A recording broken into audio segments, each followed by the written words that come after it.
Bonsoir à tout le monde. Merci de participer à la première webinaire, première table ronde connectée, organisée par l'Agence sénégalaise de la reforestation et de la Grande Muraille Verte. C'est une première et c'est aussi, je dirais, tout est nouveau en fait, parce qu'une agence de reforestation, c'est inédit dans le monde, hein, je dirais même carrément dans le monde, parce que le Sénégal est un des pionniers dans ce domaine-là, a créé une agence spéciale pour la reforestation. Donc voilà, donc déjà c'est une première dans tous les sens. Donc bienvenue à tout le monde. Merci de participer à cette table ronde. Avant de rentrer dans les détails, je pense que Karine le fera. Juste pour vous expliquer rapidement, en fait, aujourd'hui, on ne parle pas spécialement de la reforestation. On est sur un projet bien spécial dont le thème, comme vous le savez, est design, ingénierie et réveil des traditions. Pourquoi? Parce que l'agence de la reforestation et de la Grande Muraille Verte a décidé de mettre en place un programme de résilience économique et sociale, notamment qui va concerner le Covid-19 qui est actuellement en cours. Hein. Donc c'est un programme, comme j'ai dit, de résilience économique et sociale pour lutter contre quelque part la famine. Et ce programme va permettre de mettre en place des solutions alimentaires et sanitaires pour les communautés dans une perspective locale et écologique. En gros, Karine rentrera plus dans les détails, c'est permettre aux gens, comme le titre l'indique, de mettre en place des toluka en Wolof ou des food forests. Voilà. Donc, principalement en milieu rural, mais aussi en milieu urbain. Et donc, l'idée, c'est de créer un modèle d'agro-écosystème traditionnel, donc destiné à la production de fruits, légumes et de plantes médicinales. Voilà. Donc on a un programme qui est très intéressant et on a des invités dont on ne vous dira pas leur rôle spécifique. Ils se présenteront et vous verrez qu'au sortir de cette réunion, l'idée c'est qu'on apprenne tous un petit peu plus sur ce qu'est le food forest, le toluca, et qu'on puisse avoir un tutoriel qui servira aux populations pour mettre en place leur tol. Donc, tout d'abord aux intervenants, merci d'utiliser des mots qui vont pouvoir être compris par tout le monde. Pour ceux qui suivent cette table ronde-là, n'hésitez pas à poser des questions. Il y aura un moment qui sera destiné, en milieu de réunion, qui sera destiné aux questions, donc n'hésitez pas. Et aux intervenants également, je sais que vous avez beaucoup de choses à dire, mais il peut arriver aussi que, pour qu'on respecte le timing, que j'ai parfois malheureusement à vous couper la parole. Voilà, donc on a un gros planning. Donc là, on va passer tout de suite à la première étape, qui est de donner la parole à notre très chère directrice des écovillages, Madame Karine Fakouri, qui va nous faire une petite présentation de tout ceci. Karine, à toi la parole. Merci beaucoup, Mamadou. Pour te présenter aussi. Oui. Pour dire que Mamadou Sakho, c'est un grand activiste quand même. Donc, je remercie beaucoup de nous aider à créer ce premier webinaire parce que c'est le premier d'une longue liste de webinaires que je vais expliquer tout à l'heure. Donc, Mamadou nous donne un concept. Mamadou, c'est un écologiste, un environnementaliste. Tu m'entends bien? Je te vois ici. Oui, en fait, est-ce que tu peux te rapprocher un tout petit peu plus peut-être de l'écran et voir ta connexion, parce que ça coupe un petit peu. Ok. Moi, j'ai une bonne connexion. Ça va comme ça? Ça va mieux, on entend mieux la voix déjà. D'accord.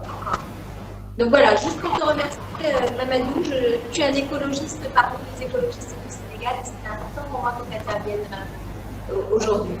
Alors, pour ceux qui ne me connaissent pas, moi, comme l'a dit Mamadou, donc mon nom c'est Karine, je suis native du Sénégal. Et je suis directrice des éco-villages et des filières vertes dans le cadre de la toute nouvelle agence de reforestation du Sénégal. C'est l'agence sénégalaise de la reforestation et de la Grande Muraille Verte. Alors, nous aurons vraiment l'occasion lors de prochains webinaires de revenir sur ces concepts l'agence sénégalaise de la reforestation. Moi, je me demande même si ce n'est pas une première mondiale. Je connais beaucoup d'agences d'évaluation, d'agences techniques, mais des agences de reforestation, je n'en connais pas beaucoup. Et nous aurons l'occasion de revenir aussi sur ces concepts novateurs d'éco-village et de filière verte. Alors, je dis novateur, on entend ça depuis longtemps maintenant, mais ça reste novateur parce que ce sont des concepts qui sont en constante évolution.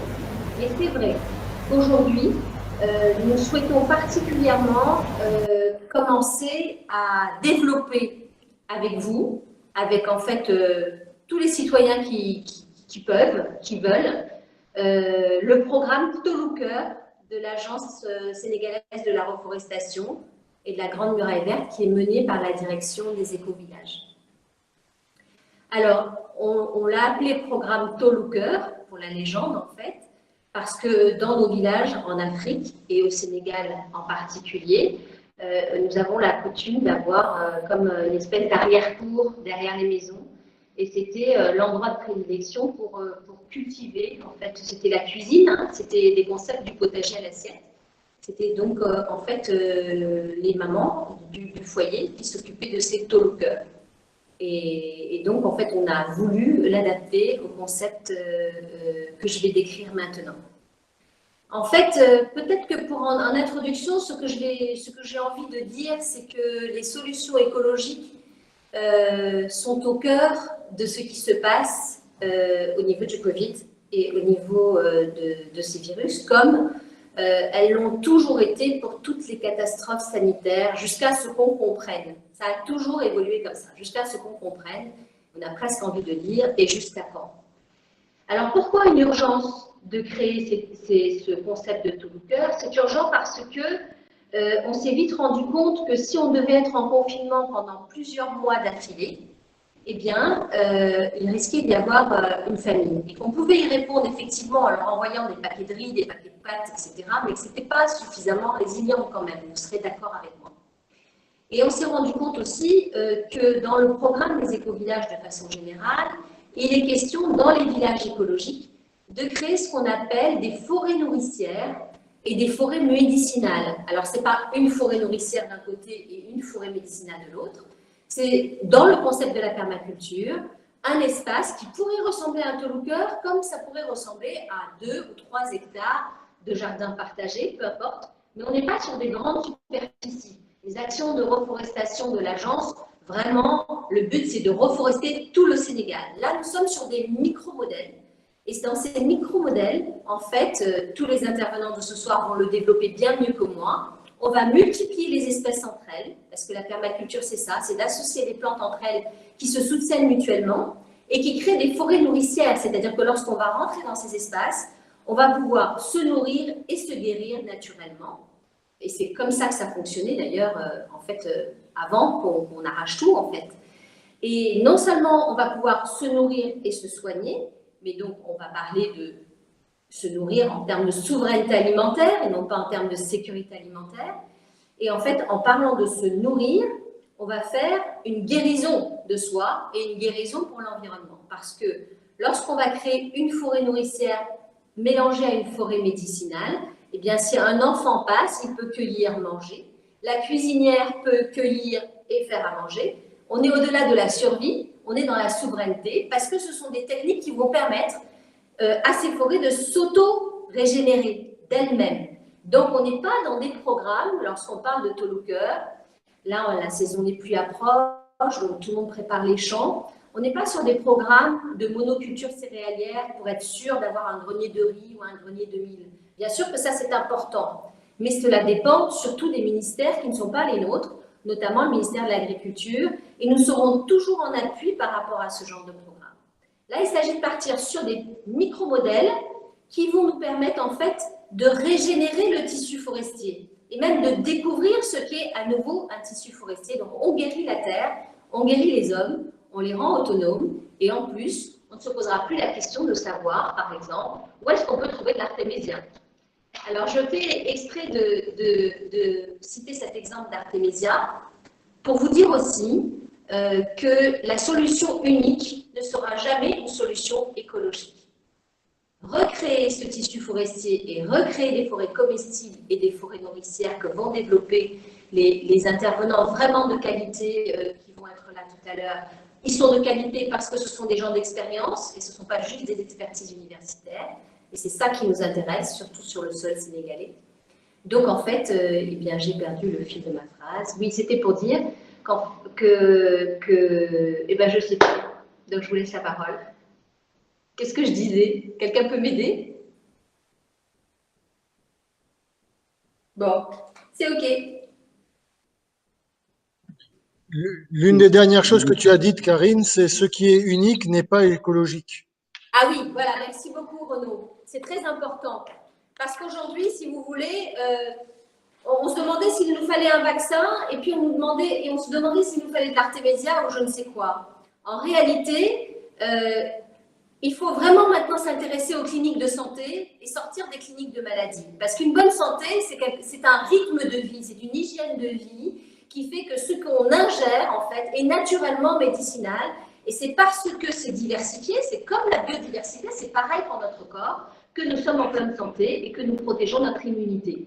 Alors l'artémisia, bien sûr, en Afrique, c'est important, mais ce n'est pas une solution unique. C'est un ensemble de facteurs, une qualité d'air, donc la forêt nourricière va permettre dans les villages déjà de traiter une qualité d'air, c'est la qualité de l'eau, ça c'est un autre problème, on en débattra plus tard, mais c'est aussi tout ce que nous allons ingérer. Et donc faisons juste attention dans ces forêts nourricières de mettre des espèces qui, en cas de surdosage, parce que le réflexe est encore là malheureusement, ne sont pas nocifs. Voilà, merci beaucoup. Voilà, Karine, merci beaucoup, merci pour ces explications.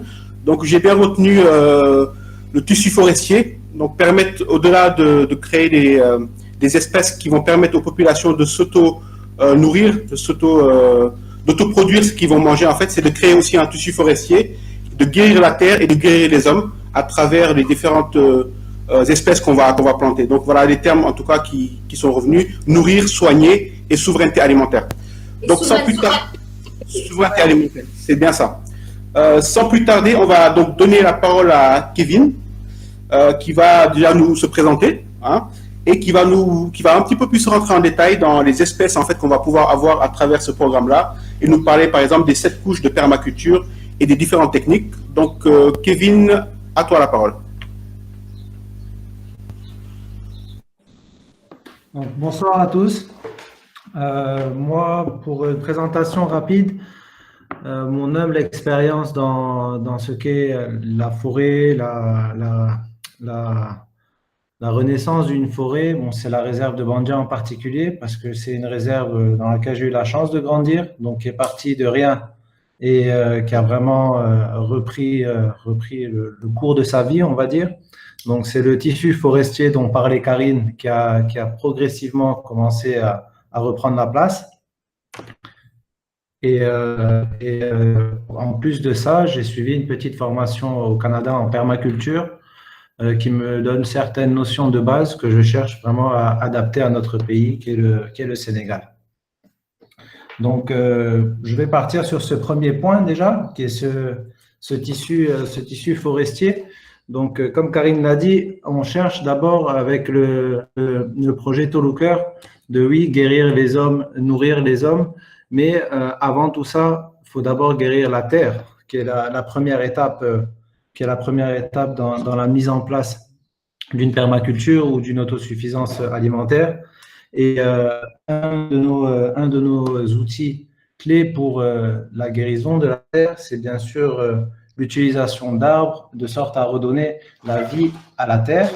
Et certaines espèces d'arbres qui poussent vraiment très rapidement, qui nourrissent le sol, parce qu'il y a certains arbres, comme les arbres fruitiers, qui vont prendre de l'énergie dans le sol, prendre des nutriments dans le sol.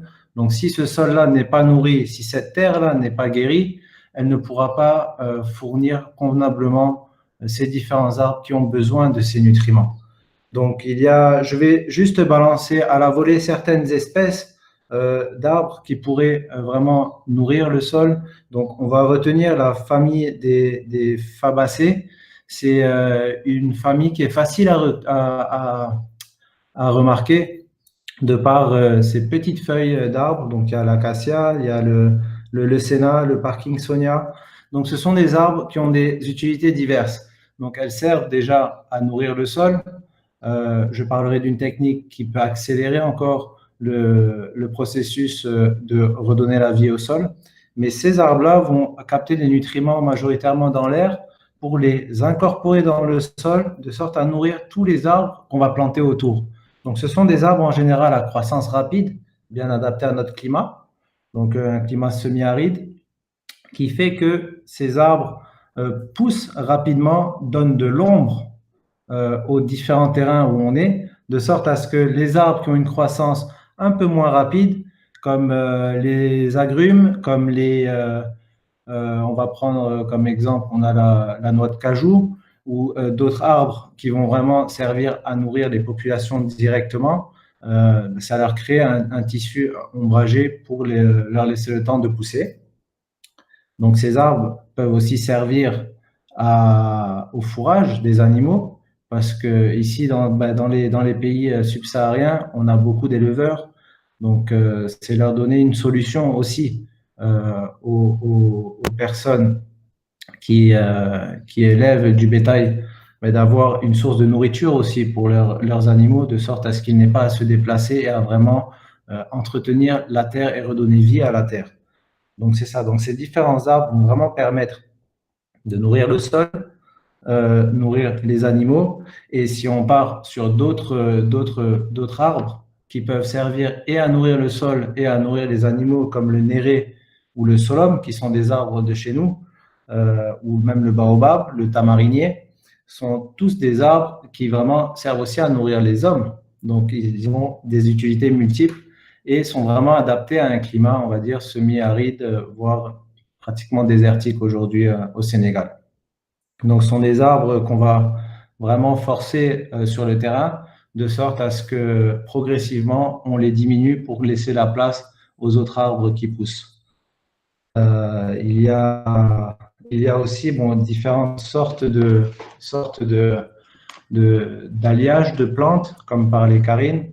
C'est redonner vraiment. Moi, je pars du principe que plus il y a de vie dans le sol, mieux c'est. Donc, certaines plantes pourraient entrer en compétition entre elles, mais au final, elles retourneront sur le sol, donc finiront par renourrir ce sol-là. Donc, il n'y a rien qui se perd. Il n'y a vraiment rien qui se perd. Tout repart au sol. Donc, aujourd'hui, je vais parler un peu plus des 7 couches dont on parlait. Donc, les arbres font partie des plus grandes couches, des plus grandes couches du modèle d'une forêt, mais il y a aussi différents alliages de plantes potagères qui serviront réellement à nourrir les hommes, mais aussi à les soigner. Donc, vraiment, ça serait arrogant de dire que c'est le modèle à suivre. C'est vraiment controversé par beaucoup de monde. Mais encore une fois, je pense que la chose qui marche le plus, c'est de donner le plus de choses à la terre et de voir ce qu'elle nous retourne le mieux. D'autant plus que d'année en année, les différentes plantes qui poussent dans différents milieux s'adaptent à ces milieux-là de génération en génération. Donc vraiment, c'est apporter une diversité au sol et laisser les plantes s'adapter à ce milieu-là et vraiment sélectionner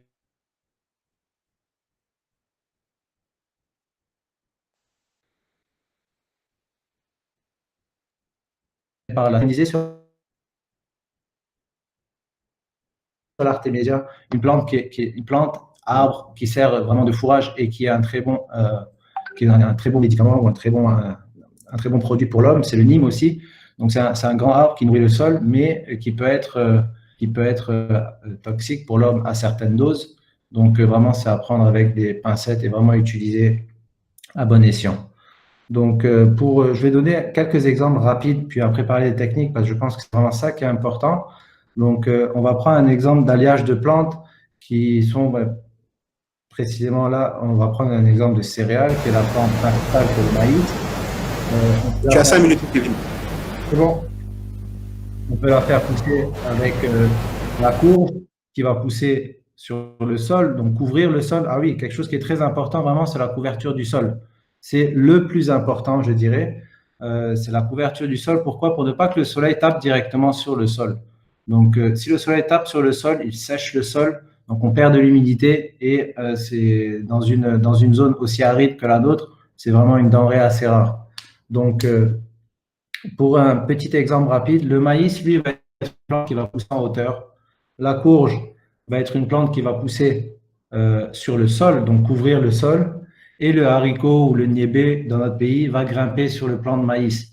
Donc, c'est à peu près un modèle comme ça qu'on veut installer et un alliage de plantes similaires qu'on veut installer. Donc, c'est des plantes qui poussent à hauteur différente, donc qui ne font pas la compétition pour le soleil, mais leur réseau racinaire aussi réagit de la même manière. Ils sont à profondeur différente dans le sol, donc servent à remonter certains nutriments du sol ou à en mettre dans le sol. Et pour une technique vraiment très importante, pour tous les arbres qu'on va laisser pousser pour nourrir ce sol, je partirai sur une première technique à présenter qui est de couper et de laisser au sol. Donc, il y a certaines branches de ces arbres qui vont servir, oui, de fourrage ou de bois de chauffe, mais le principal but de ces arbres, c'est de redonner de la vie au sol. Donc, c'est de couper ces arbres et juste les laisser dans le sol pour leur laisser le temps de se décomposer et de nourrir ce sol-là, de sorte à ce que toutes les plantes autour puissent en profiter. Et à chaque fois qu'on récolte quelque chose de la parcelle, admettons qu'on a planté des tomates, qu'on récolte les tomates, que le plant arrive à sa fin, c'est le couper et le laisser au sol, de sorte à vraiment créer un tissu, une couverture de sol et laisser la décomposition se faire pour renourrir ce sol-là. Et une autre technique dans un pays aride comme le nôtre qui a été déserté et désertifié par la coupe du bois, c'est vraiment un trou dans le sol dans lequel on cultive. Et je pense que Bertha pourra nous en parler plus tard parce que je sais que c'est une technique qu'elle a utilisée. Donc, qui permet vraiment de décompacter le sol et de sorte à remélanger la terre présente avec du fumier et des plantes, de la matière organique pour vraiment lui redonner de la vie. Donc, je pense que j'ai fait le tour assez rapidement et je vais laisser la parole à mon prochain. Tu es très bien dans le timing, Kevin. Merci beaucoup pour ton intervention. Donc, pour résumer rapidement, en fait, l'idée, c'est vraiment de, pas forcément au départ choisir ce qu'on plante, mais c'est de tester son sol, en fait, si j'ai bien compris. C'est planter et voir. Après, on peut aider le sol en lui préparant une couverture de sol favorable avec la technique dont tu as parlé, le fait de couper et de laisser au sol, le fait de faire un trou, par exemple, pour avoir une décomposition des sédiments. Mais l'idée, c'est de ne pas forcément aller vers une culture spécifique et essayer et tester, c'est ça? C'est ça. Moi je pars vraiment du principe que plus il y a de diversité, mieux c'est dans le sol. Très bien. D'allier un maximum de plantes et un maximum de vie au final dans ce sol-là. Très bien. Merci beaucoup, en tout cas, Kevin, pour ton intervention. On va revenir sur les questions. Certainement, il y a des questions qui vont être posées. On aura un moment où on demandera à ceux qui veulent de poser leurs questions. Là, on va passer la parole à Lutfi Derwish, qui fera sa présentation et nous parlera de manière plus spécifique du principe de Food Forest, avec des exemples précis, et de nous donner les différents types de sols qui sont utilisés pour ce type de projet. Donc, Lutfi, à toi la parole. Bonjour tout le monde. J'espère que vous m'entendez bien. Alors moi, mon expérience, elle est une expérience d'entrepreneur agricole. Et j'ai travaillé dans le sud du Sénégal, dans la région de Kolda et vers les villes de Vélingara et autour du pont de Gouloumbou. Et c'est de là que j'ai fait mon expérience agricole, bien que je sois architecte de formation. Et amoureux de la terre, de l'environnement évidemment, du Sénégal et surtout de la région dans laquelle je suis entrepreneur agricole, donc dans le sud-est du Sénégal. Alors, déjà, je voudrais revenir pour essayer de faire un lien avec ce qui a été dit avant moi. Je ne vais pas tout répéter, mais je vais juste dire une chose que j'ai beaucoup appréciée et que Karine a dit et qui pour moi est très importante dans le cadre de Tolooker et qu'il faut retenir. Quand tu dis, Karine, produire de l'artémisia au lieu de la chercher. C'est évident que Tolooker, l'objectif ultime finalement, c'est d'être indépendant, de trouver dans son jardin ce dont on a besoin pour vivre. Et aujourd'hui, dans cette situation de Covid, dire cette phrase, pour moi, est très importante, non seulement pour comprendre le projet de Tolooker, mais pour comprendre que on ne peut plus continuer à être tout le temps dépendant d'une épicerie, d'un supermarché, de produits qui viennent de l'étranger, etc. Et donc, c'est une phrase que j'ai beaucoup aimée. Ensuite, je vais enchaîner avec l'importance du discours de Kevin, parce que sans arbre, il n'y a pas de sol. Il faut que les gens sachent que le sol disparaît, que le sol meurt. Les gens ne se rendent pas compte qu'il y a un sol. On pense que par terre, il y a de la terre et que cette terre sera toujours là. Ce n'est pas vrai. Sans arbre, le sol meurt. Et si le sol meurt, la vie meurt. Et nous vivons, nous les êtres humains, entièrement d'oxygène qu'il y a dans l'air, produit par les arbres, et des plantes et des légumes et des fruits qui poussent sur ce sol. Donc, sans sol, il n'y a pas d'arbres, il n'y a pas d'oxygène, mais sans sol, il n'y a pas à manger. Et évidemment, dans le monde dans lequel on vit, il faut le rappeler, s'il n'y a pas de sol, nous mourrons. Donc, il faut aller droit à l'essentiel. Donc, d'où l'importance du discours de Kevin. Et pour qu'il y ait un sol et qu'il y ait des arbres et des plantes saines, il faut de la diversité. Et ça, je trouve ça tellement important que je répète ce que Kevin a dit aussi. Donc, pour aller droit au but maintenant, et peut-être que je vais sortir un peu de la thématique qu'on m'a définie, je suis désolé, bon. La food forest, c'est à peu près ce que Kevin a dit déjà, parce que dans les forêts, il y a de la diversité.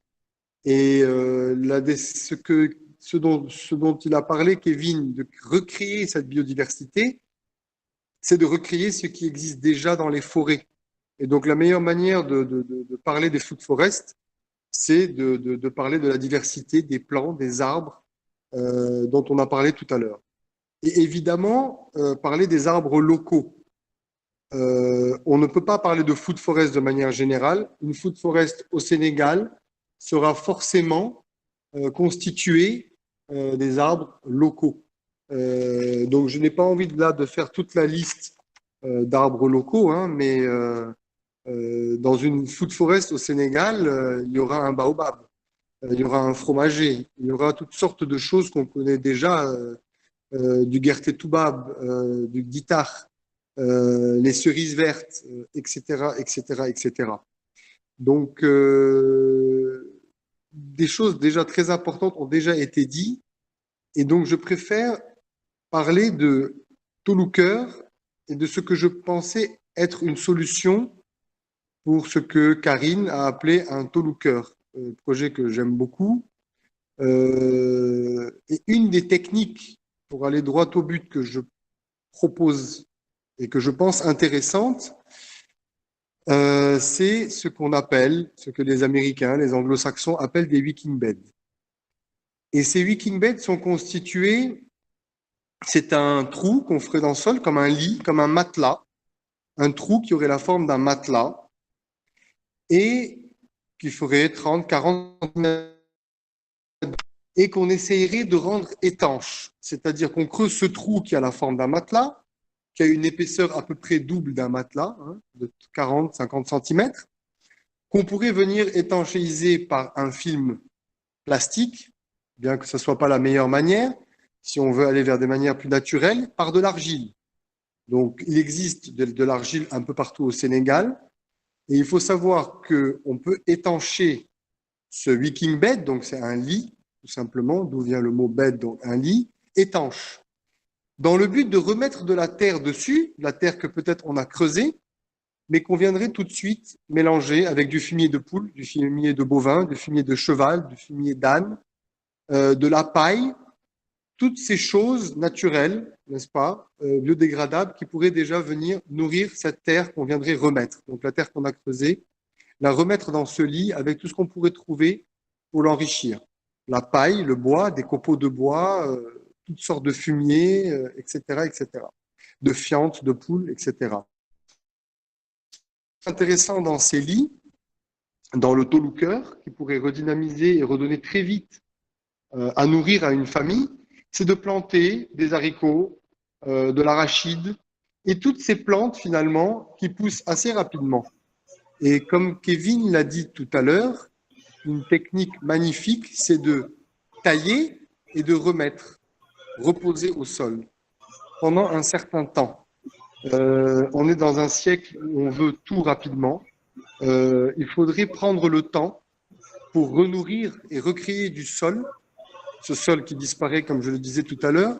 Il faudrait prendre le temps d'accepter de voir une plante pousser, d'accepter de la tailler, de la reposer sur cette terre, car en fait, ce processus emmagasine des nutriments, emmagasine de la richesse, parce que les nutriments sont une forme de richesse. Ces nutriments nous permettraient plus tard de planter de l'aubergine locale, du djachetou, du manioc, de la patate douce, de l'arachide, pourquoi pas, mais on en produit déjà beaucoup.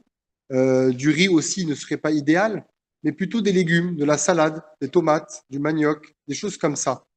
Donc, une des techniques qui me vient le plus à l'esprit quand on parle de tolucœur, c'est-à-dire de produire dans son jardin, ça serait ce qu'ils appellent les wicking beds. C'est un lit étanche, on pourrait, je le répète, étancher avec de l'argile, étancher le fond avec de l'argile, et remettre la terre qu'on a creusée en la renourrissant le maximum possible avec les éléments qu'on a autour de nous. Et ensuite prendre le temps de la planter. Ce wicking bed permet en fait d'utiliser très très peu d'eau pour irriguer ces plantes. Parce qu'il faut savoir que lorsqu'on irrigue une plante dans un sol normal, l'eau, 80% de l'eau a tendance à repartir dans les nappes. Donc ça veut dire 80% d'eau perdue.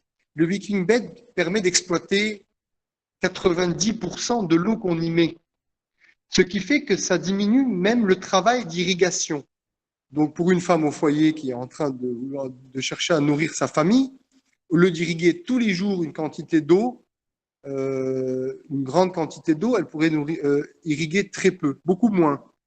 D'où cette technique que je propose et qui me semble intéressante, très intéressante, et qui peut rapidement permettre aux populations ou à toute personne finalement de produire dans son jardin. Sur cela, je vais finir par ce que je voulais être mon introduction. Je pense que le plus important, c'est de renourrir le sol. Et tant que on ne nourrit pas le sol, on ne peut rien faire. Et ce sol disparaît, je le répète. Il faut savoir qu'à l'origine, tout nourrissait le sol, même l'homme. Même les excréments de l'homme nourrissaient le sol. Les déchets de ce que l'homme ne mangeait pas, les os, nourrissaient le sol. Les animaux nourrissent le sol. Kevin parlait tout à l'heure de planter des choses qui pourraient nourrir les animaux. Très bien, nourrir les animaux et ensuite le fumier renourrit le sol. Le problème est la pollution du sol. Le problème qu'on a aujourd'hui principalement, c'est qu'on pollue. C'est-à-dire tout ce qu'on rejette dans la nature est pollué, alors qu'avant, tout ce qu'on rejetait n'était pas pollué. Et il faudrait peut-être, je veux profiter pour faire passer un message, que tant qu'on ne prend pas conscience qu'on pollue à travers les produits qu'on utilise à la maison, nous n'arriverons jamais finalement à exploiter et à renourrir le sol. Même les eaux grises, c'est-à-dire les eaux qui s'évacuent. Excuse-moi juste, on va demander à Isis de couper son micro.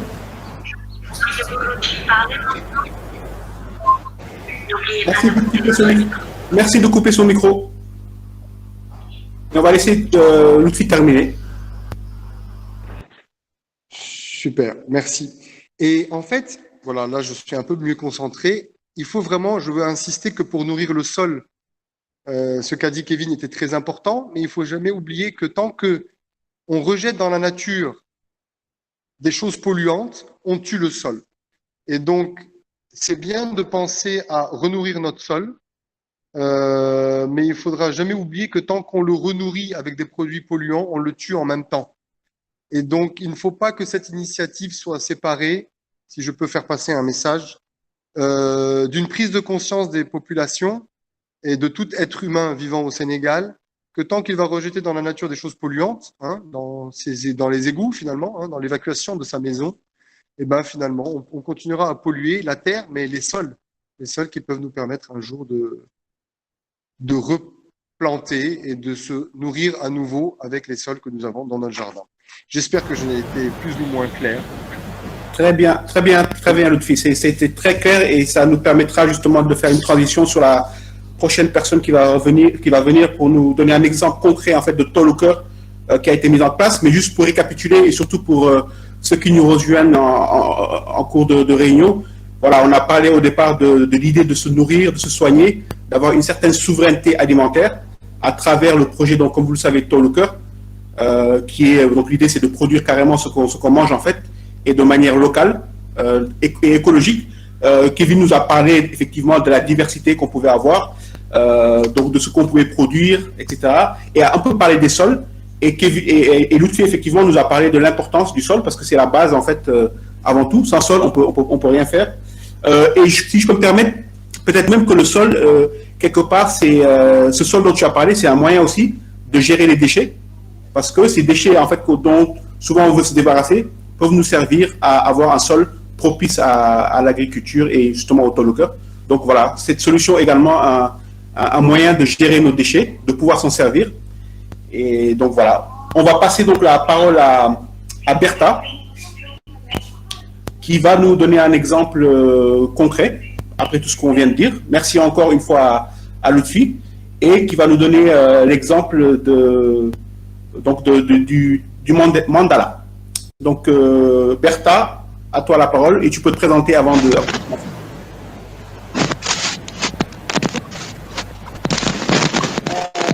Je remercie déjà tout le monde d'accord.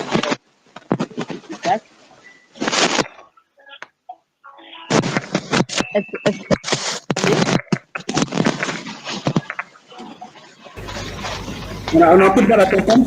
Je pense que là, c'est bon, hein, d'accord. D'accord, donc je salue tout le monde. En fait, c'est le micro qui frotte sur ton habit. Ça va mieux? Ça va un petit peu mieux, oui. C'est bon. D'accord.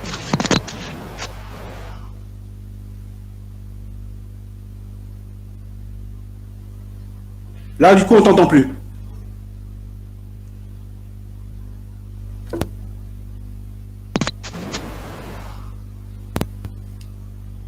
Donc, c'est un petit peu normal parce que Bertha se trouve en zone rurale, donc je pense que la connexion n'est pas évidente là où elle se trouve. Mais c'est juste ton micro. Soit tu peux utiliser directement le micro de l'ordinateur, je pense que ce serait mieux. Là, parce que là, justement, j'avais l'impression que ça marchait mieux avec le micro externe. Là, c'est parfait. Bien comme ça. Très bien, parfait. Ok, super. On bouge plus alors. Voilà, désolé des difficultés là. Et merci de m'avoir invité. Je suis proche de Sindia, où j'ai donc un jardin, un Talker, on dit. Je suis autrichienne d'origine et j'habite au Sénégal depuis 10 ans. Mon expérience avec l'agriculture a commencé quand j'ai fait des études en Autriche, donc en Europe centrale. Et ensuite, c'est dans les Antilles que j'ai découvert l'agriculture plus de manière pratique, donc dans un environnement encore différent, tropical. Et ensuite, voilà, mon petit chemin m'a mené au Sénégal et voilà, encore dans une zone assez différente. Et donc, peut-être quelque chose qui m'avait marqué sur ce chemin-là, c'est que malgré que à chaque fois j'étais dans des contextes très, très différents et que j'avais commencé de zéro mon apprentissage, quelque part, la Terre, c'est un organisme qui a ses fonctionnements, qui se régénère, qui respire, et de cette manière-là, où qu'on soit, quand on se familiarise avec elle, on la retrouve ailleurs sous un autre visage. Et pourtant, justement, quand même, il faut toujours continuer d'apprendre parce que non seulement des contrastes aussi forts que des forêts tropicales, arides, mais chaque point et finalement chaque année est différente et il faut qu'on soit toujours prêt à se réinventer en fait et réinventer son approche en étant à l'écoute et donc à travers ce chemin donc qui m'a mené de l'université et au Sénégal à travers des années la communauté le Dara de Serigne Babacar Mbow et un Mbacké Kadior qui m'a été d'un grand enseignement sur tous les plans. Eh bien, la culture est devenue vraiment quelque chose de vital pour moi et de très personnel, dont j'ai besoin quelque peu. Bertha, tu m'entends? Ça grésille beaucoup trop. Je crois que c'est trop dommage parce que c'est destiné à aller dans les villages. Est-ce que tu peux essayer d'enlever de le faire entrer dans les oreillettes?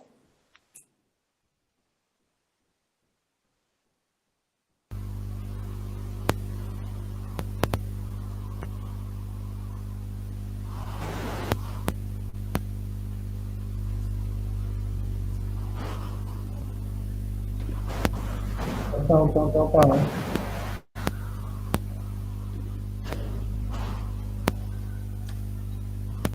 Vous ne m'entendez pas.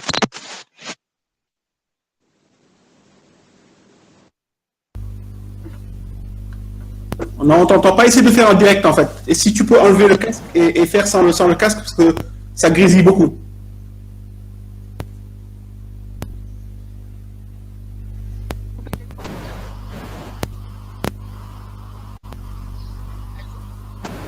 Oui.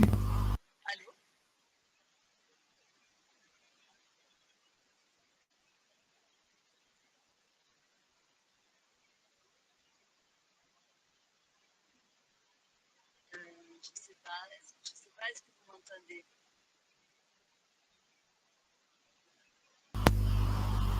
Là, on t'entend, mais c'est pas assez fort. On t'entend, mais si tu peux juste augmenter le son et c'est parfait. Parce que c'est le casque en fait qui faisait que ça grésille. D'accord. Donc c'est mon casque qui a un problème de l'ordinateur. Donc je vais chercher un autre casque. Si tu peux faire passer quelqu'un d'autre, on cherche un autre casque. Là où t'entends bien, c'est le son qui est pas bon en fait. On t'entend, mais c'est juste qu'il faut augmenter le son. D'accord, très bien. Ce qu'on peut faire, on va essayer on te laisse le temps d'aller chercher un casque. Et nous, on va essayer de passer déjà aux questions-réponses dans un premier temps, voir si au niveau du public on a des questions et on reviendra avec toi un peu plus tard. De toute façon, on a Isis par la suite. Bonsoir Isis. Juste après les questions, ce sera à toi de prendre la parole. On va voir au niveau des différents participants. Je vois qu'on est assez nombreux aujourd'hui, c'est très bien. Et donc c'est ça aussi l'idée de ces webinaires-là, c'est de créer une communauté, de partager. Et ces webinaires, comme Karine vient de le dire, sont destinés à être projetés dans les différents villages pour que tout ce savoir-là puisse servir aux populations. Donc c'est pour ça qu'on veut que le son soit un peu de meilleure qualité. Mais voilà, tout ce qu'on dit aujourd'hui sera destiné à être traduit dans les villages, à être partagé. Et on essaiera aussi d'avoir une communauté. Là, on est aujourd'hui 25. L'idée, c'est qu'on multiplie cette communauté-là, qu'elle soit à la fois nationale et internationale, pour que voilà, qu'on ait vraiment un vivier de savoir. Donc, avant de passer à Isis, on va essayer de voir s'il y a quelques petites questions auxquelles on va répondre maintenant. Et autrement, on donnera la parole au public. Donc, je vais juste vérifier si on a quelques questions et après. Alors, on a déjà Marina Ning qui demande est-ce que les buts de permaculture sont idéaux par rapport au projet de Toluca? Ça, c'est la première question. Alors, le paillage également. Nicolas Mang nous demande est-ce que le paillage ou le zaï seraient des techniques intéressantes pour le Toluca? Donc là, on a vraiment deux moyens de nourrir le sol qui nous sont proposés. Et c'est de savoir est-ce que c'est idéal pour le projet Toluca. Je pense que ça, peut-être Lutfi peut répondre, si Lutfi est toujours en ligne, ou Kevin également. Donc, je répète, hein, est-ce que les buts... Oui. Kevin, je t'en prie. Il a été déconnecté, mais bon, je peux rebondir là-dessus. Oui, je t'en prie, Kevin. Tu peux aller dans la vie. Oui, je t'en prie. Donc, je vais reprendre rapidement tout ça là. Donc déjà, pour les buts de permaculture, ça fait partie aussi des techniques utilisées. Aujourd'hui, on s'est plus dirigé vers le trou parce que bon, voilà, ça permet aussi de capter l'eau aux endroits où on n'en a pas beaucoup. Mais aux endroits où le sol, par exemple, est très compact, ben, créer des buts de terre et des buts de permaculture fait en sorte qu'on ait un environnement, ben, pas sous le sol, mais sur le sol, complètement décompacté, dans lequel la décomposition peut se faire et la vie peut s'installer. Donc, ça, je pense que on a répondu à cette question. Puis, pour la question de Nicolas Mbeng sur les ailes, oui. Les ailes, c'est en fait le nom technique qu'on donne aux trous dans la terre. Je n'ai pas utilisé ce terme, mais c'est réellement ce terme, donc c'est les ailes. C'est un trou qui est fait dans la terre où vraiment on peut décompacter le sol, mais aussi y ajouter de la matière organique et de la vie. Sachant que, pour rebondir un peu sur ce que Lutfi disait, dans une poignée de terre, on a près de une terre vivante, hein, on a près de 5 à 6 milliards d'êtres vivants, donc de bactéries, de petits vers, de champignons. Donc vraiment, c'est redonner de la vie au sol. Et toutes ces techniques-là, donc que ce soit la butte, le zaï ou le paillage aussi, ben, servent à ça, donc servent à la décomposition et à mettre de la vie dans le sol. Le paillage, j'en ai parlé très rapidement, Nicolas, dans l'introduction, qui est vraiment de couper et créer même son paillage au fil des cultures. Pour finir avec la question de Marie pour la question sur les serpents et les termites, qui sont nos amis dans le sol. Très bien. Merci pour ces réponses, Kevin. Il y a une question en fait qui concerne, on va dire, l'élargissement du talker en zone urbaine, mais ça, on y reviendra un peu vers la fin. Ce sera une question qui nous permettra de résumer et de voir le moyen de développement ou de déploiement de ce projet à l'échelle nationale. Ça, on y reviendra. Alors, Bertha, je ne sais pas si ton micro fonctionne, on peut faire un petit test. Si ça ne marche toujours pas, on va vers Isis pour revenir avec toi. Allô, commencez maintenant. C'est parfait. Ok. Donc tu avais commencé, voilà, tu as un peu moins de 10 minutes, s'il te plaît, pour nous faire un résumé, pour qu'on puisse respecter aussi le timing. À toi. D'accord. Bon, alors voilà. Donc, on m'a mis sur le titre mandala. Maintenant, je pense que le mandala, c'est une forme, donc une forme comme une autre, que moi, j'ai choisi personnellement pour deux raisons. D'une part, intuitivement, j'aime bien son énergie, en fait. Ça a une énergie assez centrée et en même temps qui rayonne et qui se prête facilement aussi à augmenter, à rajouter des cercles concentriques. Et d'autre part, ça permet aussi bien de circuler dedans. Donc, moi, j'ai comme des parts de gâteau, si tu veux, des lits qui sont en forme de parts de gâteau, si tu veux, à partir d'un centre et qui s'élargissent.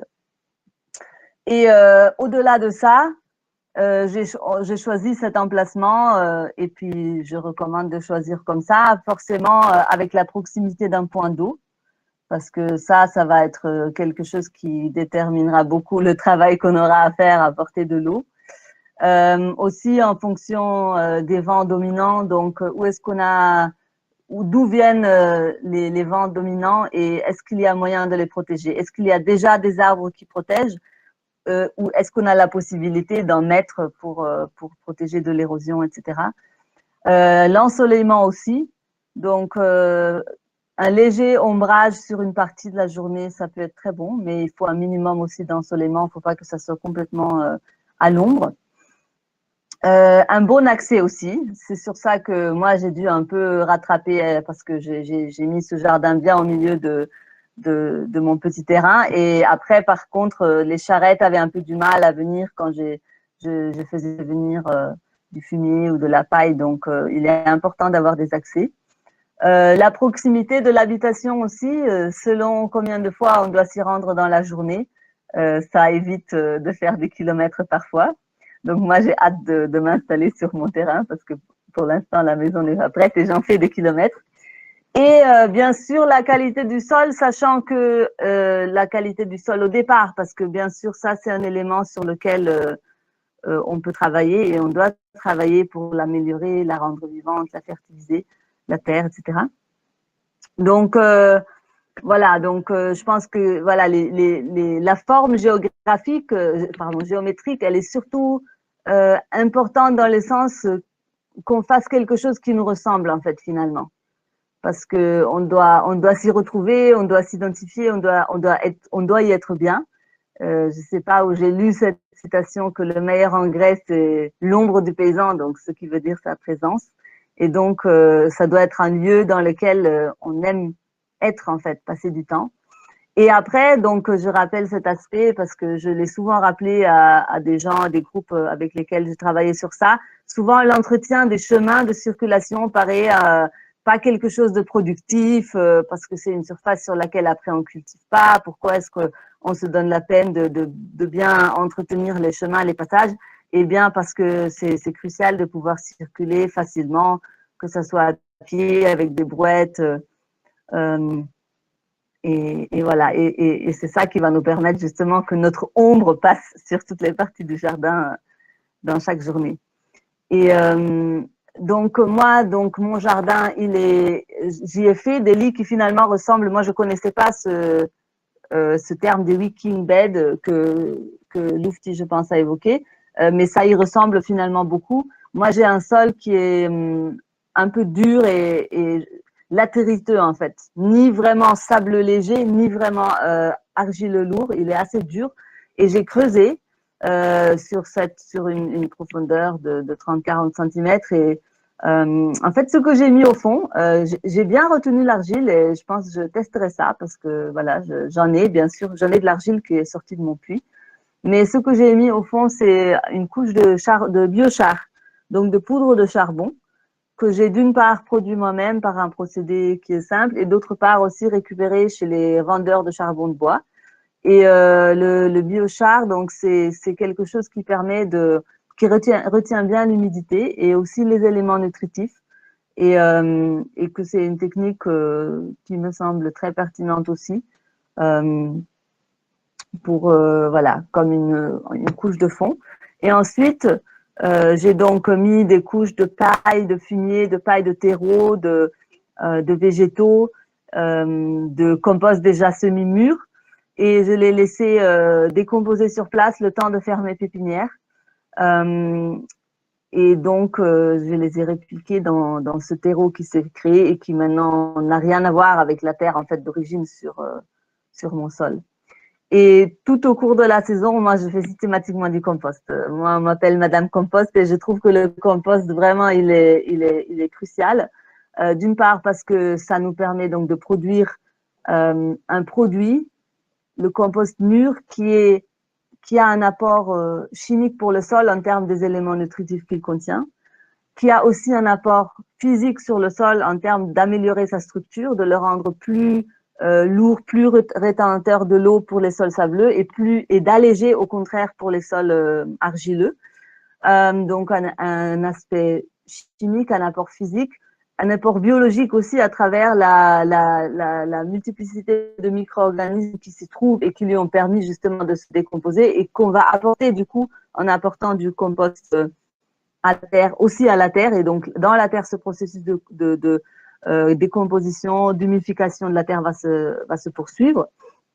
Et aussi au niveau énergétique, voilà, c'est comme un médicament en fait qu'on lui apporte et vraiment ça, je le vois dans le fait que même une petite quantité de compost apportée au pied d'une plante lui permet de reprendre une vigueur dans l'espace, ouais, dès le lendemain. Moi, ça m'étonne à chaque fois. Et quelque part aussi, pour moi, le fait de le faire, ce compost, constamment d'en avoir un dans le jardin, c'est comme un petit hôtel, quoi, pour cette fertilité, pour cet esprit vivant du sol et de la terre, et qu'on honore à travers le fait de maintenir cet endroit en permanence.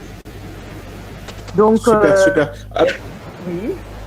on est un peu pris par le temps parce qu'il nous reste à peu près 30 minutes. Donc, on va faire un petit peu un mix des deux, en fait, et peut-être te poser une question puisque tu as concrètement, en fait, mis en place un ToLooker. Et il y a une question qui est venue concernant, par exemple, les serpents. Comment les gérer. Le minimum, par exemple, pour mettre en place un ToLooker. À peu près, voilà, on a une réponse, mais nous, on voudrait concrètement avoir ta réponse avant de pouvoir passer à Isis, voilà, histoire qu'on puisse aussi respecter un peu le timing qui devient de plus en plus serré. Est-ce que tu peux nous répondre donc sur les serpents et sur la taille minimum qu'il faut avoir pour mettre en place un ToLooker? D'accord. Bon, les serpents, c'est, j'imagine, enfin, c'est un peu une question générale quand on vit en campagne. Pour le ToLooker, mon ToLooker, mon jardin, il est entouré en fait d'un filet de pêche, pas particulièrement à cause des serpents, mais aussi les écureuils, d'autres rongeurs, même les singes notamment. Donc je l'ai monté un peu haut. On m'a recommandé le filet de pêche parce que comme il n'est pas bien tendu, apparemment ça les décourage un peu. J'ai déjà eu des dégâts une fois, mais voilà, une seule fois pour l'instant. Et donc, c'est un filet à petite maille qui permet aussi quand même d'empêcher, en tout cas, des serpents, on va dire, de taille. Après, la plupart des serpents, heureusement, quand ils sentent la présence ou notre passage, ils nous cèdent le chemin. Donc, en fait, bon, par exemple, en saison de pluie, quand on est dans un espace qui est très couvert, que ce soit de paille, que ce soit de végétaux, au fur et à mesure qu'on y rentre, en bougeant, en faisant du bruit, en tapant sur le sol, je pense qu'on a très peu de chances d'en rencontrer un. Maintenant, je ne m'assoirai pas juste à côté d'un gros tas de paille et j'y ferai ma sieste en plein hivernage. Parce que là, si je ne bouge pas, c'est là qu'il risque de me rentrer dedans, on va dire. Donc, bon, après, je ne suis pas originellement d'une culture qui vit avec les serpents. Je pense qu'il y aura d'autres personnes qui pourront beaucoup plus nous dire comment ils vivent avec eux. J'en ai parlé d'ailleurs avec mes voisins. Il y a des sourates du Coran, il y a des réflexes, il y a des odeurs auxquelles on les reconnaît. Il y a beaucoup de choses. Donc ça, c'est pas moi qui vous en parlera. Grâce à Dieu, j'ai pas encore eu de rencontre majeure. Donc voilà. Maintenant, tu as déjà une question, c'était la taille, c'est ça? Oui, c'est ça. Alors moi, pour la taille, d'une part, je suis vraiment d'avis qu'il vaut mieux faire petit et bien que se disperser sur un grand espace. Je pense qu'une approche, c'est que dans un ToLooker, on part de l'existant et au fur et à mesure qu'on rend ce lieu plus vivant, plus fertile, plus riche, plus habité, l'abondance finalement qui peut en écouler n'a pas vraiment de limite. C'est pas comme un business plan où on se pose un résultat à obtenir et on se donne et on cherche les investissements nécessaires. C'est un peu une démarche contraire. Donc, je pense que en fait, vraiment, moi, je recommanderais de commencer petit, même très petit, de manière à vraiment pouvoir observer cet espace, s'en occuper, y faire le maximum. Et au fur et à mesure qu'on trouve des manières de faire qui fonctionnent, d'augmenter comme ça. Je pense qu'il n'y a aucune taille minimum, ça peut être 1 mètre carré et que ça grandisse au fur et à mesure. Comme tout organisme vivant, finalement, on grandit d'une cellule et voilà. Super, super. Merci beaucoup en tout cas pour tes réponses. Je pense que Kevin nous donnera aussi son avis sur la taille minimum qu'il faut pour un ToLooker. Déjà, on peut voir l'importance de cet échange-là et de cette première parce que tu as pris en considération l'idée de l'outfit du Viking Bed que tu n'avais jamais utilisé et que tu vas utiliser. Donc voilà, au moins aujourd'hui, on peut dire déjà qu'une solution commune est sortie à travers cette réunion. Donc c'est très, très intéressant. Et je pense que la transition est toute faite parce qu'on a parlé aussi des serpents avec des solutions, comme tu dis, un peu spirituelles, un peu spirituelles, voilà. Et on va justement passer la parole à Isis Nour qui va nous parler donc de la forêt avec le symbole design de la forêt et la spiritualité, qui pourra aussi répondre un petit peu à la question des serpents et voir quelles solutions on peut avoir par rapport à tous ces éléments naturels, tous ces êtres qui tournent autour, parce qu'on a parlé du sol, de l'importance du sol, on a parlé de la diversité, mais aussi là, on va parler aussi de tout ce qui vit autour, parce que c'est des êtres vivants. Donc, Isis, à toi la parole. Eh ben, je profite pour faire un petit coucou à Isis que je n'ai pas vu depuis longtemps et juste en éteignant mon micro. Merci. Vous m'entendez? Hello? Vous m'entendez? Oui, c'est bon, parfait. Ok. Bon, ben, bonjour à tout le monde et à toutes et à tous. Et donc, je suis au Togo et j'espère que... Voilà, c'est un petit test que je vous ai fait. C'est plus un petit texte que juste partir un peu comme ça. Donc, qui suit un peu ce qui m'a été demandé, symbole, design de la forêt et spiritualité. Moi, bon, deux petits mots pour moi, sur moi très brièvement. Hein, j'ai vécu et je suis toujours en lien très très fort avec le Sénégal. Et ça va faire 2 ans que je suis au Togo et les années précédentes, je vivais en Casamance, dans un tout petit village dans le sud de la Casamance, où on a fait un travail de jardin de femmes et permaculture, mis en place la première convergence permaculture avec des gens d'Abéné, de Kafountine, de Diana. Voilà, ça a été un moment superbe. Donc, en ce qui concerne ce texte-là que j'ai écrit sur symbole, allez, je vais vous le lire. Ça va, vous m'entendez tous? C'est bon? Super.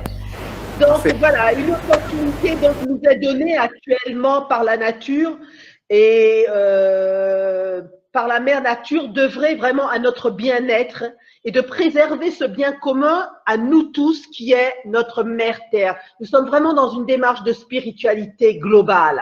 Le Covid-19 n'est en soi qu'un rappel, il n'est ni un début ni une finalité, et si nous ne nous prenons pas en main, et si nous ne décidons pas de faire attention à la terre-mère, je crois que les alertes vont être de plus en plus fortes et vont nous secouer. Parce que c'est de ça qu'il s'agit. Il s'agit vraiment d'une reconnexion de l'humain à la terre et que l'humain retrouve réellement sa juste place dans l'écosystème, dans la biosphère. Et ça, c'est important que nous puissions le comprendre. Il ne s'agit pas de montrer du doigt la Lune et de regarder le doigt, mais de bien montrer, de bien regarder la Lune. Donc, il ne s'agit pas simplement de parler de Covid-19 ou autre, il s'agit bien de se dire, est-ce que nous sommes en phase avec la terre-mère, avec la nature qui est elle-même en soi un symbole de matrice, un symbole de vie, un symbole d'unité, un symbole d'amour. Aussi, nous devons être tous et toutes conscients de ces 3 principes majeurs de la permaculture et qui pour moi sont importants, qui sont prendre soin de la terre, prendre soin de l'humain et de partager les surplus qui sont donc des valeurs intrinsèques à notre survie et à notre évolution. Et c'est à la fois, chaque principe, chaque mot est à la fois une démarche spirituelle et un symbole. Tout est lié, tout est dans le tout. Il n'y a pas de séparation. Nous ne faisons qu'un, nous sommes qu'un seul corps. Et en cela, la permaculture, qui regroupe à la fois l'agrologie, l'agroforesterie, nous permet donc de créer des espaces, des biosphères qui imitent la nature. Et pour moi, la permaculture est un moyen d'application généreux, plein d'intelligence, plein d'amour. En ces temps spécifiques que nous traversons, donc l'appel à une démarche collective où l'être humain est le moyen et l'élément primordial à ce renouveau doit être pris dans toute sa dimension. C'est pour cela que le mot Ubuntu qui veut dire, et qui est comment dirais-je, un symbole philosophique et spirituel qui nous vient du sud de l'Afrique et de l'Afrique du Sud, Ubuntu qui est ce cœur, hein, qui veut dire je suis parce que tu es, je suis parce que nous sommes, est important à intégrer ou à réintégrer dans nos pensées et actions. Il manifeste dans notre vécu quotidien une réelle démarche collective qui prend en compte tous les vivants de la création dans une attention constante et continue. Il permet une vision holistique comme restauration de la création. Nous sommes un, nous sommes une seule humanité, un seul espace où tous les vivants de tous les règnes vivent et doivent collaborer ensemble pour notre continuité. Dans l'histoire de l'Afrique, les 3 principes de base de la permaculture, et je les répète, prendre soin de la terre, prendre soin des humains, partager les surplus, ne sont pas loin des formes pensées, actions et attitudes du continent africain. Ils sont cependant actuellement en totale déliquescence, ceci dû à un proche passé où la terre-mère et les vivants étaient plus considérés comme des biens meubles. Cependant, il n'y a rien de nouveau sous le soleil. Le tolucœur est une vieille tradition africaine qui réunissait derrière la case de la cuisine tout ce dont la famille avait besoin, tant sur le plan nourricier que sur le plan des soins. Et cet espace, c'était les femmes qui en étaient les dépositaires et les garantes, comme nous le savons très bien que les femmes ont toujours été les dépositaires de la vie, de la terre et les garantes de la terre, même si elles n'y étaient pas les propriétaires. En ces lieux de vie, en ces espaces de tout le cœur, la vie et ses profonds mystères avaient une place, on y entrait avec attention, respect et déférence. Ces espaces étaient donc, excusez-moi, ces espaces étaient donc des lieux de connaissance profonde. Car la biodiversité y avait tout son sens, le vivant étant considéré comme un véritable allié. L'humain est, comment dirais-je, une partie du tout. Et c'est ça qui est important de comprendre, que cette alliance avec dans la sphère de la biodiversité entraîne tout un vécu, entraîne toute une démarche, met en place des symboles d'union, d'unité, d'amour et d'interaction. Donc la réactivation du tolucœur ou bien son implication systémique et globale réactive aussi dans nos formes, pensées, actions et attitudes ce que ces espaces avaient de précieux, de spirituel, de profond, avant la rencontre des autres mondes. Parce qu'à partir de la rencontre avec les autres mondes, il y a eu beaucoup de choses qui sont parties, ont été, comment dirais-je, tues. Voilà, un bâillonnement. Donc, leur redonner aujourd'hui leur place dans nos vécus, en y incluant des symboles visuels, comme je pourrais dire les Adrinkas du Ghana. Je ne sais pas si vous allez pouvoir voir ces images-là. Je ne sais pas où est ah oui, voilà. Je ne sais pas si vous voyez ces dessins. On appelle ça des Adrinkas. Ils nous viennent du Ghana. Et ces Adrinkas font partie du vécu ghanéen. Et on pourrait les réutiliser, donc, dans nos espaces de tout le cœur. Parce que ces symboles ont une histoire à la fois dans la temporalité physique que dans la temporalité invisible. Donc, redonner au tout le cœur leur place dans nos vécus et en y incluant des symboles de vie, des designs de nos cultures, de nos traditions et spiritualités africaines, permettent à nous de redonner une verticalité terre-ciel à l'être africain et lui offrir aussi l'occasion de retrouver dans une horizontalité sa juste place dans la biodiversité, cesser d'être un prédateur et redevenir un élément du tout. Voilà, nous avons affaire à deux dimensions, la verticalité, l'horizontalité, nous sommes dans une croix, dans un partage, dans un lieu de rencontre. Je pense que le symbole est donc Isis, j'ai la difficile mission, responsabilité de, parfois, malheureusement, de devoir vous couper. C'est très intéressant. Le temps est en train de filer parce qu'on ne se rend même pas compte qu'on a déjà fait pratiquement. J'ai pas fait mes 8 minutes. Je suis désolée, j'ai pas fait mes 8 minutes. D'accord. Mais voilà, 2 minutes de présentation, je ne l'ai pas fait, et 8 minutes pour mon texte. Je ne les ai pas fait. Pas de problème. Je vous laisse terminer et voilà, vous avez encore 2 minutes. Ah oui, j'ai encore, il me faut, le texte n'est pas long, voilà, ok. Comprendre que le symbole est donc une représentation porteuse de sens, qui apparaît ainsi comme une réalité visible, accessible aux 5 sens, et qui invite à renouer avec des réalités invisibles que nous retrouvons partout en Afrique, et quels que soient les domaines. Donc rien n'est fait au hasard, l'existant répond à une démarche de cause à effet qui dit le visible à l'invisible. Le monde quantique a toujours fait partie de notre existence, et en cela l'Afrique a beaucoup à continuer à offrir à l'humanité. Les tolucœurs sont une aubaine, proche des lieux d'habitation. Ils faisaient partie de la zone 01, ainsi codifiée en permaculture, parce qu'ils assurent dans leur quotidien, le quotidien aux familles, tant sur le plan nourricier que sur les soins.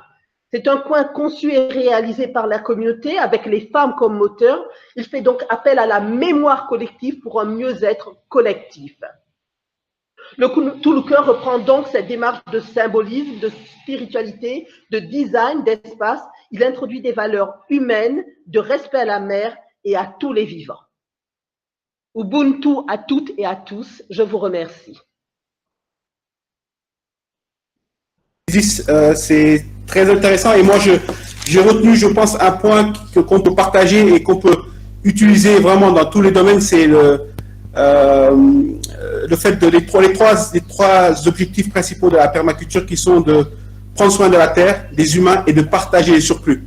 Ça pour moi c'est très important et c'est quelque chose qu'il faudrait même partager au-delà des questions d'agronomie. Voilà. Donc merci beaucoup pour ce partage. Et je pense que ce sera très intéressant, notamment je pense à Karine, de pouvoir le traduire en langue nationale et de pouvoir partager justement en milieu rural ces aspects de spiritualité avec les populations. Le temps passe. Mamadou, mais j'aimerais même l'intégrer dans les projets. Bon, de toute façon, on ne va plus tellement se quitter avec Isis. Hein. Mais je suis contente qu'on enregistre parce qu'il y en a qui ont quitté et qui vont pouvoir profiter des interventions très précieuses de Bertha mais nous y reviendrons. En tout cas, merci. Tout à fait. Merci beaucoup, Isis. Donc là, on va également passer la parole à Astou qui va nous faire sa présentation et qui va nous parler donc de l'agroécologie entre passion et réalité. Et justement, j'espère en prenant en compte tout ce qu'on vient de dire sur l'importance de prendre en compte le vivant, ce qui nous entoure. Voilà, donc on va passer la parole à Astou et qui va nous faire donc un retour d'expérience par rapport à ce qu'elle a pu faire. Astou, si tu es en ligne, à toi, tu as 10 minutes. Voilà, bah écoutez, je vais essayer de faire vite parce que je sais que le temps est très précieux en ce moment. Je voudrais remercier déjà tous les prédécesseurs, les gens qui m'ont précédé dans le webinaire. Et en fait, donc moi, en fait, j'ai été agro-entrepreneur pendant 8 ans à Saint-Galcam. J'avais une ferme de 4 hectares où je faisais en fait des légumes bio sous le principe en fait des jardins parisiens. C'est pas des jardins de fleurs, mais c'est que quand Paris n'avait plus de place pour cultiver, ils ont développé ce principe de jardin parisien où en fait sur un espace très petit, on y cultivait différentes spéculations.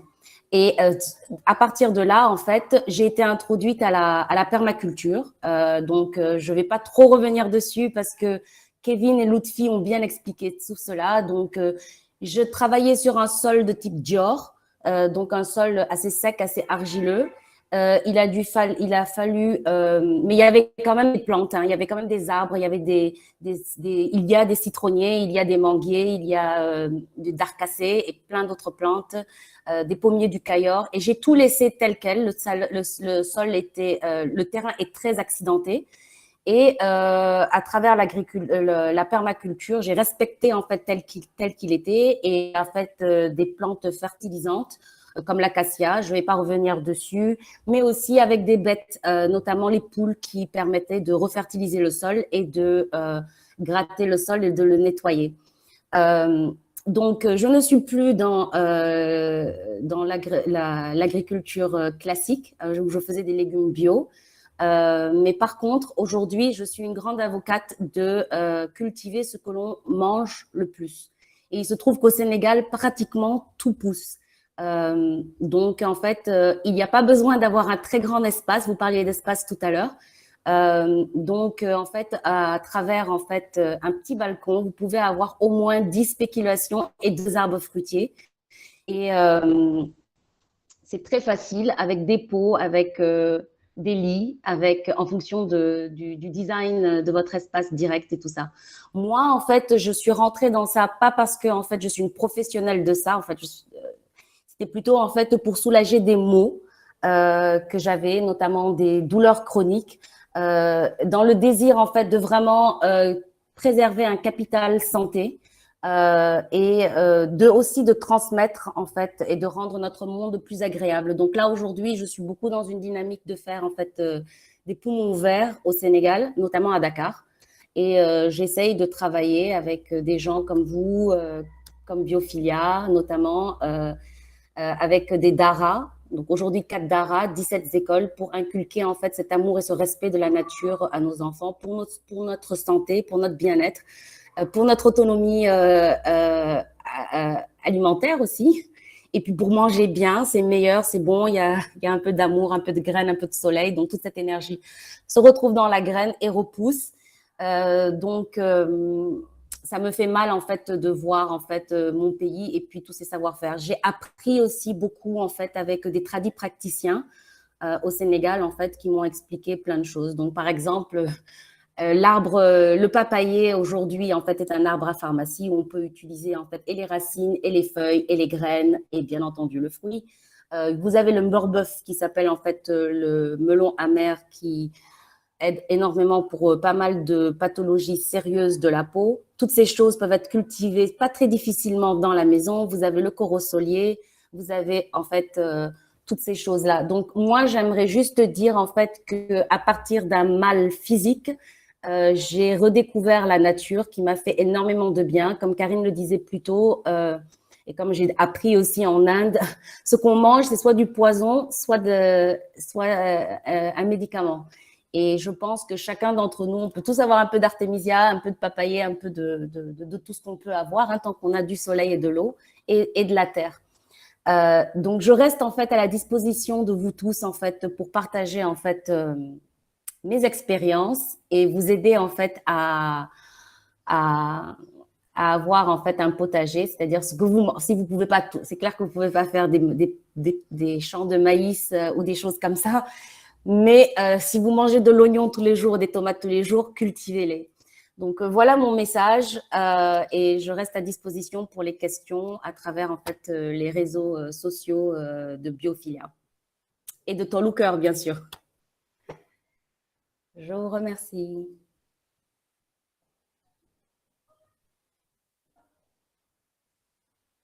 Je vous entends pas, Mamadou, vous avez oublié de mettre votre micro. J'ai oublié de mettre le micro. Merci beaucoup, Astou. C'est un exemple parfait en fait, qui nous montre que c'est possible.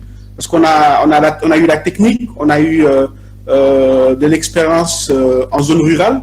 On a aujourd'hui l'expérience avec toi qui peut développer ça en zone urbaine. Et je pense même que tout à l'heure, une question viendra au sujet, par exemple, de ceux qui n'ont pas de jardin, qui habitent en immeuble. Donc voilà, en tout cas, c'est prometteur et c'est encourageant pour tous ceux qui veulent se lancer. C'est possible, tout simplement. On reviendra à la fin sur la question concernant Amadou, s'il te plaît, 2 minutes, oui. Tu vas passer à autre chose. Alors, juste pour dire que je voulais juste redéfinir Tolooker et remercier Astou pour sa contribution et son intervention parce qu'il y a des questions pour les zones urbaines qui sont importantes. Mais ce que je voulais dire, c'est que donc vraiment, c'est un programme d'urgence à destination des villages compte tenu de la crise et de l'impact économique, parce qu'il y a l'après-crise aussi. Et donc le Tolooker, c'est la réactivation, c'est vraiment tout ce que vous avez dit. Et en même temps, milieu urbain, c'est important de le faire aussi. Et moi, je ne vais pas pouvoir être sur tous les fronts. Donc si ça sensibilise et si vous pouvez en fait le perpétuer, ben, de la même manière que je ne suis pas du ministère de l'Agriculture, je serai en appui très fortement pour ça. Et nous avons donc déjà le projet avec Ecolibri que je vais visiter demain. Il me semble, hein, je ne sais pas si, je crois que je ne trahis rien, peut-être autour de la mosquée de la Divinité, de faire, et puis à un autre endroit aussi, mais plus privé, que je vous parlerai plus tard, de faire donc du coup des Tolookers de démonstration. Mais le Tolooker à la base, c'est la souveraineté alimentaire en passant d'abord par la sécurité alimentaire, et c'est à destination des personnes qui n'ont pas accès en fait. Hein.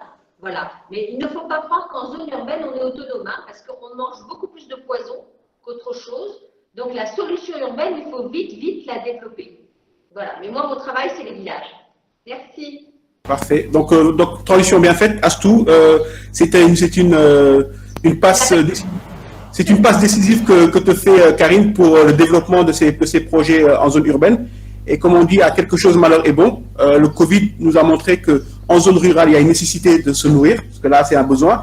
Et en zone urbaine, on mange du poison. Donc, c'est l'occasion peut-être de permettre aux gens de produire ce qu'ils mangent directement, que ce soit donc, au sol ou sur les balcons. Et je pense qu'on pourra développer ça. Astou, tu as l'occasion. Comme ils disent, ce sont des personnes, j'en suis sûre, comme Bertha, comme tout le monde, mais Astou a particulièrement développé la transformation aussi de ces produits en produits de santé, en produits cosmétiques. Donc il y a vraiment tout un monde et je peux tout à fait, enfin j'ai normalement une convention en cours avec le ministère de l'Urbanisme, donc on en parlera lors d'un prochain webinaire. Voilà, j'arrête de prendre du temps. Pardon. Avec plaisir. De toutes les façons, les zones rurales, je connais très bien, les problèmes très bien, parce que j'ai travaillé au PRODAC pendant 4 ans, le programme des domaines agricoles communautaires. Juste un problème de philosophie dans la démarche, mais en fait, Tol ou Cœur, en fait, est très très important en fait pour tout le pays sénégalais, toutes les régions à l'intérieur du pays.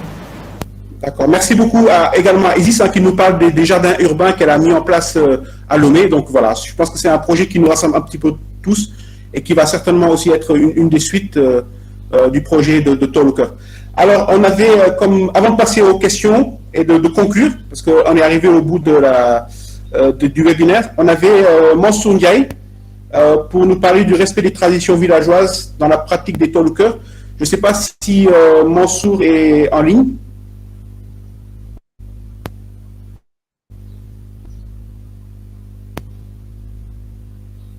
Mansour, est-ce que Mansour est en ligne? Je n'ai pas l'impression que Mansour était en ligne depuis tout à l'heure.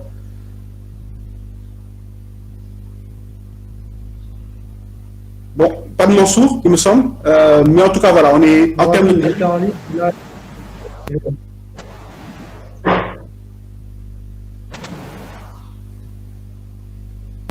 Oui, Kevin, je t'écoute. On peut passer aux questions peut-être avant de laisser la parole à Mansour. Le temps peut-être qu'il se connecte. Donc, il y avait également la question concernant les pesticides. Le type de pesticides à utiliser, peut-être que ça, c'est une question pour vous tous, parce que vous avez eu de l'expérience, Kevin, que ce soit Kevin, Bertha, voilà, Isis ou Astou. Parce que ça, c'est une question aussi qui revient souvent. Même moi qui suis un petit peu aussi dans le domaine du maraîchage, etc., du jardinage, souvent, il y a la question des pesticides qui est demandée, parce que c'est souvent des magasins qui vendent des produits qui ne sont pas spécialement bio. Est-ce que vous avez un retour d'expérience concernant les pesticides à utiliser? Moi, je pourrais faire un lien rapide avec tout ce qui est dit et les pesticides en particulier. Donc, Lutfi parlait de vie dans le sol. Bertha, donc de faire avec ce que le terrain nous donne. Isis parle aussi d'interaction entre les différentes espèces. Et Astou parlait de cultiver ce qu'on mange. Donc, les pesticides contribuent aussi à tuer la vie dans le sol. Donc, va à l'encontre de ce que Lutfi disait. Isis parlait d'interaction entre les espèces. Donc, plus il y a de vie dans le sol, donc plus il y a de vie sur le terrain, donc plus il y a de fleurs, par exemple, on aura des pollinisateurs, on aura aussi des insectes qui sont attirés par ces fleurs, mais qui mangeront d'autres insectes qui sont là pour eux détruire les plantes. Donc, c'est un équilibre qu'il faut chercher à créer dans la zone.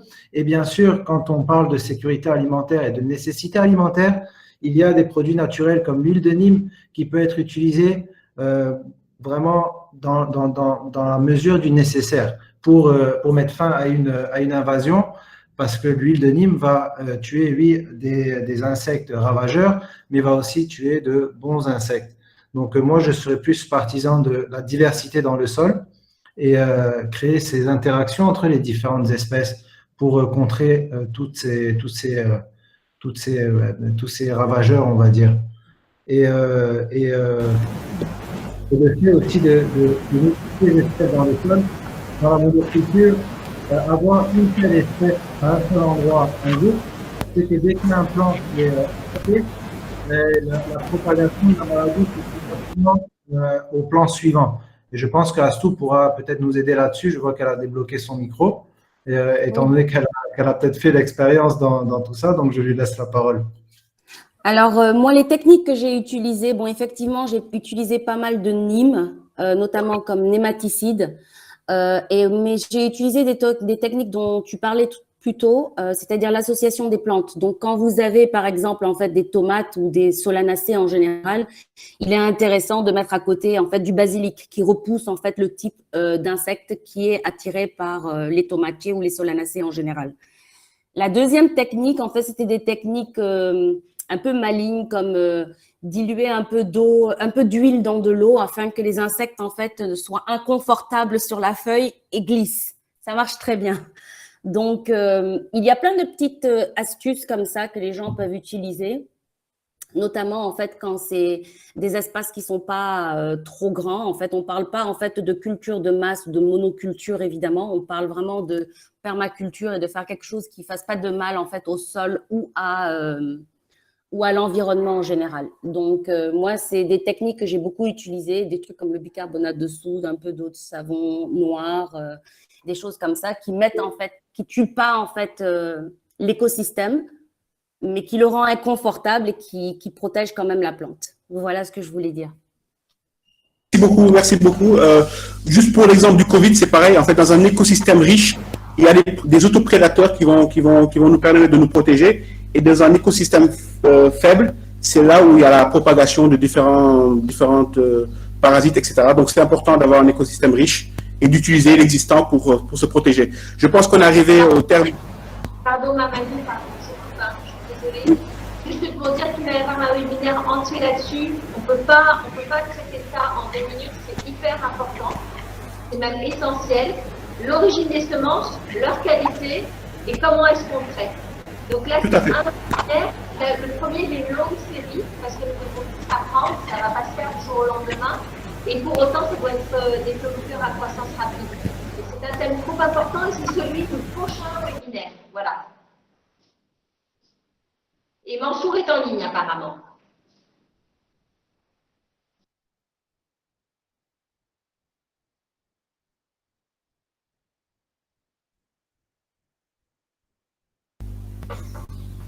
Oui, tout à fait. Merci Karine pour la transition. Donc, le prochain webinaire, hein, c'est quelle qualité de semences, quelle association de plantes entre elles, quelle forme géométrique, avec, donc il y aura des interventions d'autres invités qui seront locaux et internationaux. Donc, on vous invite tous à y participer. On vous enverra l'invitation le moment venu. En tout cas, merci à tout le monde d'avoir participé. Je pense qu'on a respecté le timing. Karine, je peux te laisser peut-être la parole pour conclure cette... Mansour est en ligne. Mansour est en ligne. Mansour est en ligne, d'accord. Donc, Mansour, voilà, on va... Parce que c'est bientôt la rupture du jeûne. C'est pour ça que je suis un peu inquiète. C'est ça. On va quand même, Mansour est en ligne, on va quand même lui donner le soin de partager son expérience et nous... C'est très important. Et nous parler, peut-être même ce sera une conclusion, nous parler en fait du respect des traditions des villageois dans la pratique du temps le corps, parce qu'au départ c'est destiné à eux, il faut savoir comment les aborder. Donc Mansour, une intervention qui va faire office de conclusion. Merci Mansour, à toi la parole.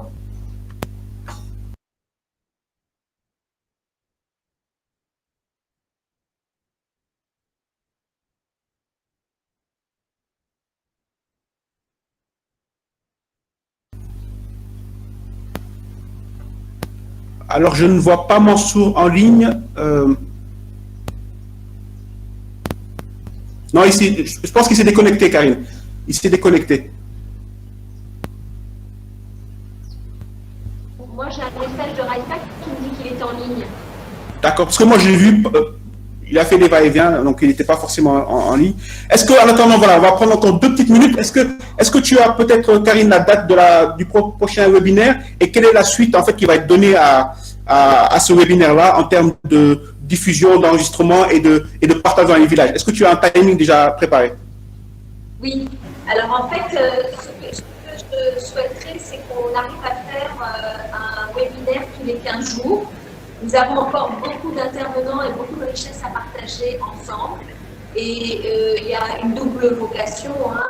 La première, c'est de créer un réseau authentique et fort entre nous, sur le plan national comme sur le plan international. Il y en a beaucoup qui se poursuivent.